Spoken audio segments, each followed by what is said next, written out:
7장 하나님의 제사장 멜기세덱. 멜기세덱은 살렘의 왕이며 지극히 높으신 하나님의 제사장이었습니다. 그는 여러 왕을 무찌르고 돌아오는 아브라함을 만나서 축복했습니다. 아브라함은 답례로 전리품의 10분의 1을 그에게 바쳤습니다. 멜기세덱은 의의 왕을 뜻합니다. 살렘은 평화를 뜻합니다. 그러므로 그는 평화의 왕이기도 합니다. 멜기세덱은 먼 과거로부터 우뚝 솟은 존재로서 족보도 없고 시작도 없고 끝도 없습니다. 이처럼 그는 하나님의 아들과 같아서 언제나 다스리는 위대한 제사장으로 있습니다. 조상 아브라함이 전리품의 10분의 1을 멜기세덱에게 바친 것을 보면 그가 얼마나 위대한지 여러분도 알 수 있을 것입니다. 레위 자손 가운데 제사장들은 백성으로부터 11조를 거두도록 율법에 규정되어 있습니다. 제사장과 백성 모두가 아브라함을 한 조상으로 둔 동족인데도 그렇습니다. 그러나 멜기세덱은 완전히 외부인인데도 아브라함에게서 10분의 1을 받았고 약속을 받은 사람인 아브라함을 축복했습니다. 축복은 아랫사람이 윗사람에게 받는 법입니다. 이렇게 볼 수도 있습니다. 우리는 죽을 수밖에 없는 제사장들에게 10분의 1을 바치지만 아브라함은 성경에 살아있다고 기록된 제사장에게 10분의 1을 바친 것입니다. 궁극적으로는 이렇게 말할 수 있습니다. 레위는 멜기세덱에게 10분의 1을 바친 아브라함의 자손입니다. 그러니 우리가 레위 지파의 제사장에게 10분의 1을 바치는 것은 결국 멜기세덱에게 바치는 것이나 마찬가지입니다. 영원한 제사장이신 예수. 율법을 받을 때 바탕이 되었던 레위와 아론의 제사장직이 백성을 완전하게 할 수 있었다면 멜기세덱의 제사장직과 같은 제사장직이 생겨날 필요가 없었을 것입니다.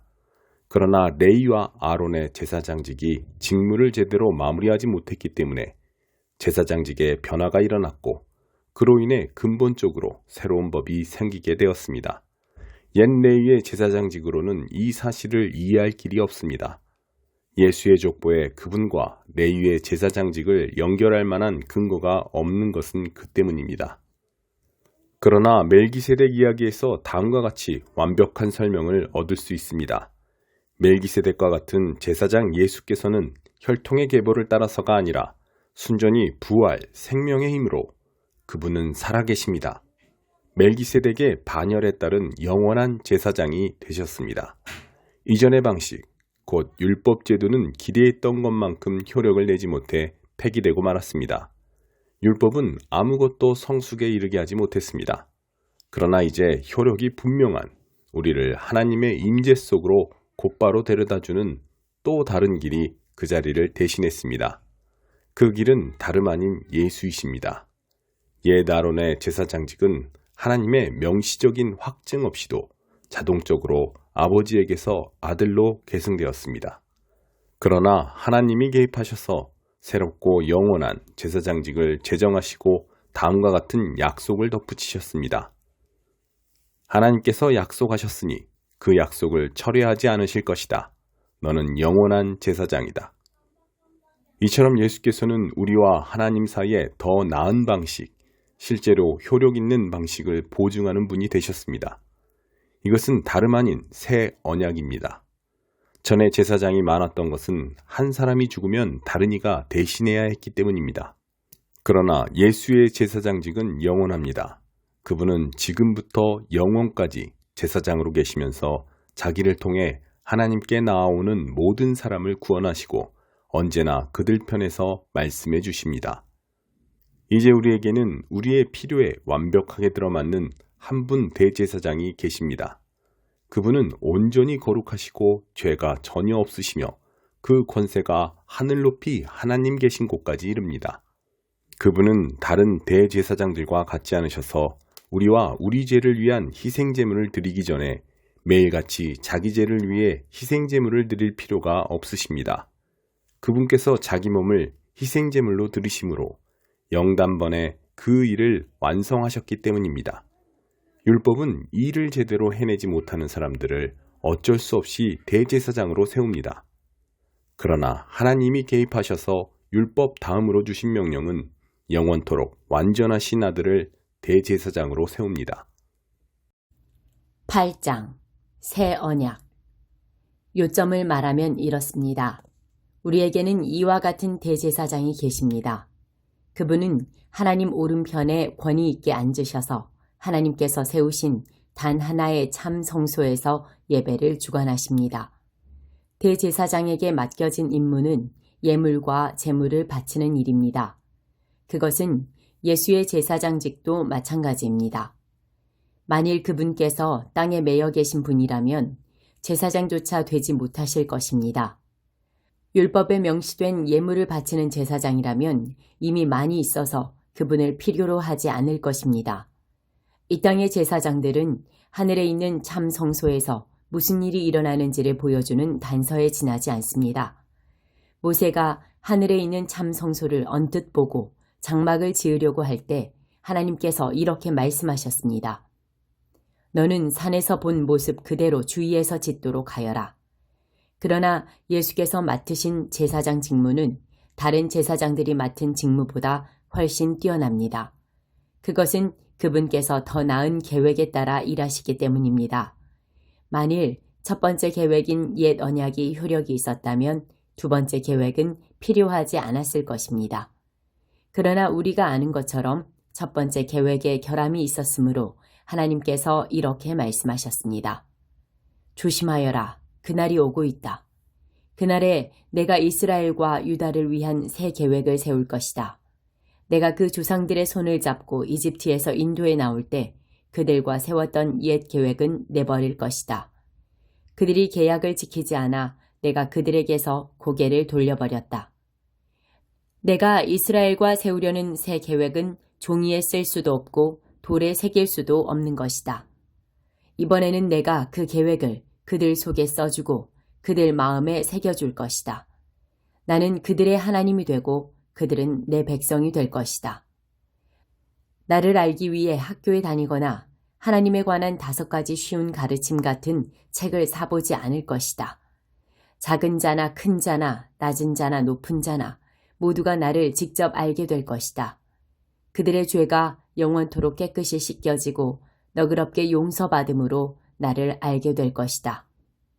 하나님께서는 자기와 자기 백성 사이에 새 계획, 새 언약을 세우심으로 옛 계획을 폐기 처분하셨습니다. 이제 옛 계획에는 먼지만 쌓이고 있습니다. 9장 가시적 비유인 성소. 첫 번째 계획에는 예배를 위한 지침과 특별히 고안된 예배 장소가 있었습니다. 바깥을 두르는 큰 장막을 세우고 그 안에 등잔대와 상과 하나님께 드리는 빵을 두었는데 이곳을 성소라고 했습니다. 그런 다음 휘장을 치고 그 뒤에 작은 내부 장막을 세웠는데 이곳을 지성소라고 했습니다.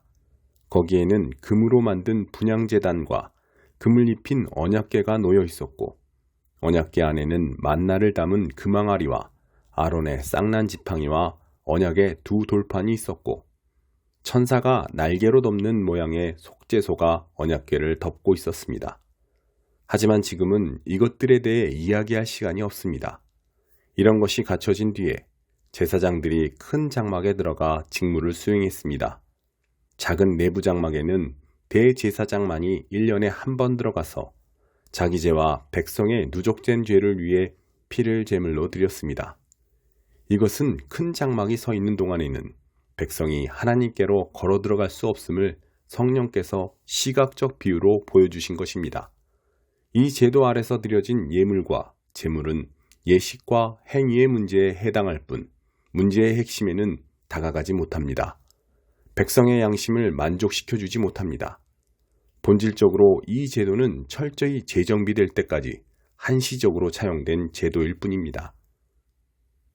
하늘의 실체를 가리키는 단서. 그러나 메시아께서 뛰어난 새 언약의 대제사장으로 오셔서 이 창조 세계에 있는 옛 장막과 그 부속물을 지나시고 하늘에 있는 장막인 참 성소로 영단번에 들어가셨습니다. 또한 그분은 염소와 송아지의 피로 드리는 제물 대신에 자신의 피로 값을 치르심으로 영단번에 우리를 자유케 하셨습니다. 동물의 피와 정결 예식도 우리의 신앙과 행위를 실제로 깨끗하게 해준다면 하물며 그리스도의 피는 우리의 삶 전체를 안팎으로 얼마나 더 깨끗하게 해줄지 생각해 보십시오. 그리스도께서 성령을 힘입어 자기 몸을 흠없는 제물로 드리심으로 스스로 훌륭해지려는 부질없는 수고에서 우리를 자유케 하셨습니다. 그리하여 우리는 전력을 다해 하나님을 위해 살 수 있게 되었습니다. 유언은 사람이 죽어야 그 효력이 발생합니다. 새 언약도 예수께서 죽으심으로 효력이 발생했습니다. 그분의 죽으심은 옛 계획에서 새 계획으로 바뀌었음을 나타내는 표지입니다. 이 죽음으로 인해 옛 의무조항과 그에 따르는 죄가 폐지되었고 상속인들은 자신들에게 약속된 영원한 유산을 받으라는 부름을 받았으며 그분께서 이 새로운 방식으로 하나님과 그분의 백성을 화해시키셨습니다. 첫 번째 계획을 실행에 옮기는데도 죽음이 필요했습니다. 모세는 율법 계획, 하나님의 유언의 조항들을 전부 낭독한 뒤에 엄숙한 예식을 진행하며 제물로 바쳐진 동물의 피를 취해 언약 문서에 뿌리고 그 언약의 수혜자인 백성에게도 뿌렸습니다. 그런 다음 이것은 하나님께서 명하신 언약의 피입니다 라는 말로 그 효력을 확증했습니다. 그는 예배 장소와 그 안에 있는 모든 비품에도 똑같이 했습니다. 모세는 백성에게 이것은 하나님께서 여러분과 세우신 언약의 피입니다 라고 말했습니다. 사실 유언에 담긴 모든 내용의 효력은 죽음에 달려 있습니다. 죽음의 증거인 피가 우리의 전통 속에서 특히 죄 용서와 관련해 그토록 자주 사용된 것은 이 때문입니다. 이것으로 하늘에 있는 실체를 가리키는 그 모든 부차적 의식에서 피와 죽음이 왜 그토록 중요한 역할을 했는지 설명됩니다. 또한 지금 더 이상 동물 제물이 쓸모없고 필요 없게 된 것도 설명됩니다. 그리스도께서는 이 땅에 있는 성소로 들어가신 것이 아닙니다. 그분은 참 성소로 들어가셔서 우리 죄를 위한 희생제물로 자기 몸을 하나님께 드리셨습니다. 옛 계획 아래에 있는 대제사장들은 해마다 동물의 피를 가지고 성소에 들어갔지만 그리스도께서는 그러실 필요가 없습니다. 만일 해마다 성소에 들어가셔야 했다면 그분은 역사가 진행되는 내내 되풀이해서 자기 몸을 드리셔야 했을 것입니다. 그러나 그분은 영단번에 자기 몸을 희생제물로 드리셨습니다. 다른 모든 희생제물을 대신해서 자기 몸을 드리심으로 죄에 대한 최종 해결책을 내놓으신 것입니다. 누구나 한 번은 죽으며 그 후에는 자기 삶의 결과와 마주해야 합니다. 그리스도의 죽으심도 단 한 번 일어난 사건이지만 죄를 영원히 제거하는 희생제물로 죽으신 것입니다. 그러므로 그분께서 다시 나타나실 때 그분을 뵙기 원하는 이들이 맞게 될 결과는 다름 아닌 구원입니다. 10장 예수의 희생. 옛 계획은 새 계획 속에 담겨 있는 좋은 것들을 암시할 뿐입니다. 옛 율법 계획은 완전하지 못해서 그것을 따르는 이들 또한 온전하게 해주지 못했습니다. 해마다 수많은 희생제물이 드려졌지만 그것은 완전한 해결책이 되지 못했습니다. 만일 그 제물이 해결책이 되었다면 예배자들은 기쁜 마음으로 자기 길을 갔을 것이고 더 이상 죄에 끌려다니지 않았을 것입니다. 그러나 죄의식이 없어지기는커녕 동물 제물을 거듭해서 바칠수록 죄의식과 죄책감은 오히려 고조되었습니다. 황소와 염소의 피가 죄를 없앨 수 없다는 것이 너무도 분명합니다. 그리스도께서 선포하신 예언의 말씀은 이 점을 염두에 두고 하신 것입니다. 당신께서는 해마다 드리는 제물과 예물을 원치 않으십니다. 그래서 나를 위해 몸을 마련해 주셔서 희생제물로 삼으셨습니다. 이제 당신이 기뻐하시는 것은 제단에서 피어오르는 향기와 연기가 아닙니다. 그래서 내가 말했습니다. 오 하나님, 당신의 책에 기록된 대로 당신의 방법대로 행하기 위해 내가 왔습니다. 당신께서는 제물과 예물을 원치 않으십니다 라고 말씀하실 때 그리스도께서는 옛 계획에 따른 의식을 언급하신 것입니다. 또한 당신의 방법대로 행하기 위해 내가 왔습니다 라고 말씀하실 때 그분은 첫 번째 계획을 폐하시고 새 계획, 하나님의 방법을 세우신 것입니다. 예수께서 자기 몸을 영단번에 제물로 드리심으로 우리는 하나님께 합당한 사람이 되었습니다. 각 제사장들이 날마다 제단에 나아가 일하고 해마다 똑같은 제물을 드리지만 그런 것이 결코 죄 문제를 해결하지는 못합니다. 그러나 그리스도께서 제사장으로 죄를 위해 단 한 번 제물을 드리셨고 그것으로 모든 것이 끝났습니다. 그런 후에 그분은 하나님 오른편에 앉으셔서 원수들이 항복하기를 기다리셨습니다. 그것은 완전하신 분이 불완전한 사람들을 온전케 하기 위해 드리신 완전한 제물이었습니다. 단 한 번 제물을 드리심으로 그분은 정결 과정에 참여하는 모든 이들에게 필요한 모든 일을 완수하신 것입니다. 성령께서도 이같이 증언해 주셨습니다. 내가 이스라엘과 세우려는 새 계획은 종이에 쓸 수도 없고 돌에 새길 수도 없는 것이다. 이번에는 내가 그 계획을 그들 속에 써주고 그들 마음에 새겨줄 것이다. 그러고는 이렇게 결론 지으셨습니다. 내가 그들의 죄를 영원토록 깨끗이 씻어줄 것이다. 이제 죄가 영원토록 제거되었으니 더 이상 죄 때문에 제물을 드릴 필요가 없습니다. 확신을 가지고 나아가십시오. 그러므로 친구 여러분, 이제 우리는 주저함 없이 곧바로 하나님께로 성소 안으로 나아갈 수 있습니다. 예수께서 자기를 희생해 흘리신 피로 그 길을 열어주셨고 하나님 앞에서 우리의 제사장이 되어주셨습니다. 하나님 앞으로 나아가는 통로인 휘장은 다름 아닌 그분의 몸입니다. 그러니 확고한 믿음과 우리가 하나님 앞에 온전히 드려질 만한 존재가 되었다는 확신을 가지고 하나님 앞에 나아가야 합니다. 우리를 앞으로 이끌어주는 약속을 굳게 붙잡으십시오. 그분은 언제나 자기 말을 지키시는 분이십니다. 창의적으로 사랑을 권하고 도움의 손길을 펼치십시오. 어떤 이들처럼 함께 모여 예배하기를 피할 것이 아니라 서로 격려하여 더욱 힘써 모이십시오. 중요한 그날이 다가오는 것을 볼수록 더욱 그리하십시오. 우리가 배우고 받았으며 이제 알고 있는 모든 진리를 버리거나 외면한다면 그것은 그리스도의 희생을 거부하는 것이며 우리는 혼자 힘으로 심판을 마주해야 할 것입니다. 그 심판은 맹렬할 것입니다. 모세의 율법을 어긴 자가 받은 벌은 육체의 죽음이었습니다. 하물며 하나님의 아들을 적대하고 자기를 온전하게 해준 희생에 침을 뱉고 가장 은혜로우신 성령을 모욕하는 자에게는 어떤 일이 있겠습니까? 이것은 결코 가볍게 여길 문제가 아닙니다. 하나님께서는 우리에게 책임을 묻고 그 값을 치르게 하겠다고 경고하셨습니다. 그분은 아주 분명히 밝히셨습니다. 복수는 나의 것이다. 나는 어느 것 하나 그냥 넘어가지 않겠다고 하셨고 하나님께서 자기 백성을 심판하실 것이다 라고 하셨습니다. 아무도 그냥 통과할 수 없는 것이 분명합니다. 여러분이 처음 그 복음의 빛을 보고 난 뒤에 어떻게 살았는지 기억하십니까? 그 시절은 고난의 시기였습니다. 여러분은 사람들 앞에서 박해와 모욕의 표적이었습니다. 어떤 때는 여러분이 표적이 되고 어떤 때는 여러분의 벗들이 표적이 되었습니다. 여러분의 벗 가운데 몇이 감옥에 갇힐 때에도 여러분은 끝까지 그들 곁을 지켰습니다.